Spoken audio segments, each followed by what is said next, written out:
To start using eCommerce Scraping API, head to the Smartproxy dashboard. Hit Scraping and choose eCommerce. Then, go to the API Authentication tab. You'll notice that a username, password, and authentication token have been generated for you. You can copy credentials by clicking on each. To generate a new password, click on the arrow icon.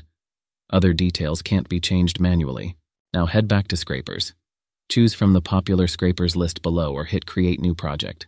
Next, select a target and enter your query. Below, you'll find Advanced Scraper Settings. Under Parameters, specify your targeted website domain and device type. If you're scraping a continuous feed, pagination settings specify which pages you'll extract. Target-specific parameters depend on which scraper you're using. For example, when scraping Amazon search results, you can filter by a merchant ID.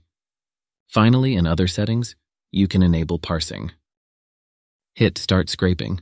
In the Response tab, you'll see parsed JSON results. Based on your target, you can also get a formatted table or live preview. With the buttons below, export results as JSON and CSV files, or copy the output to your clipboard. You may also copy the scraper request. Head to the Request tab, specify the programming language, and click here. To reuse the scraping template, hit Save New Scraper and return to it when you need it. Alternatively, create a scheduled request.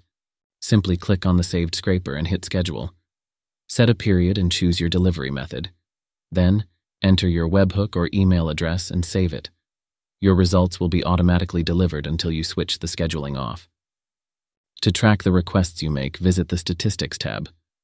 Here you check the scraper's activity over a chosen period. That's all you need to start using eCommerce Scraping API. For more guides on how to use Smartproxy products, visit our YouTube channel and documentation.